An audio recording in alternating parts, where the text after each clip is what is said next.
Assalomu alaykum. Sizda undigingiz 40 bo'ldi deyilgan, ikkitasi 40 bo'ldi. Siz jo'ja ochirmoqchisiz. Undikni tuxumidan qo'ymoqchi emassiz, tovuqni tuxumidan qo'ymoqchisiz. O'zingiz jo'jalarni katta qilmoqchisiz. Bu video aynan siz uchun. Undiklaringiz 40 bo'lsa, 3 martagacha yoki 4 martagacha tovuqni tuxumidan qo'yib ochirib olishingiz mumkin. Agar obuna bo'lmagan bo'lsangiz, obuna bo'lib qo'ying. Bu video oldingizdan chiqib qoldi-ya, bejiz emas. Oddiygina maslahatlar, lekin juda foydali. Agar sizda tavug'ingiz 40 bo'lgan bo'lsa ham, doniga, suviga yaxshilab qarab, 2 martagacha tovuqni tuxumidan qo'yib ochirib olsangiz bo'ladi. Jo'jalaringiz ochib chiqqan bo'lsa, tagiga hech ham qog'ozdan qo'ymang. Iloji boricha paxtali mato qo'ying. Bo'z qo'yasizmi, chit qo'yasizmi? O'shanda bularni oyog'i sayqinib ketib, oyog'i baymoq bo'lib qolib,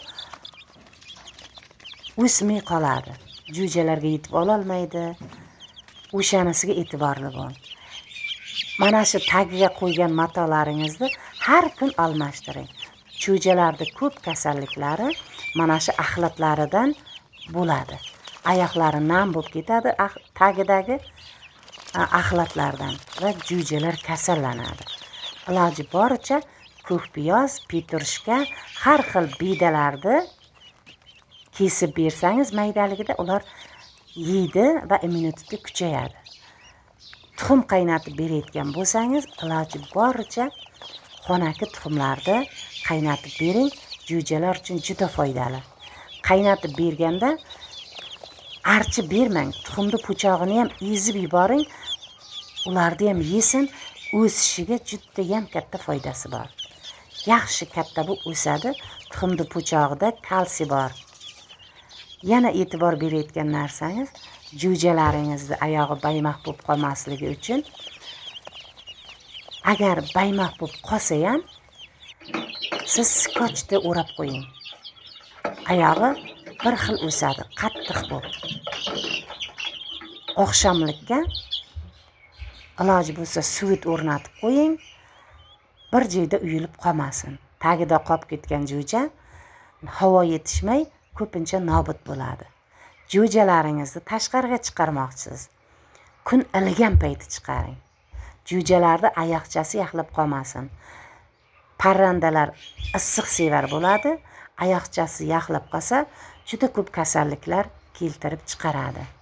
Jo'jalaringizga iloji boricha ko'proq eski jigarlarni qaynatib bering. Xomlay bersangiz ham bo'ladi.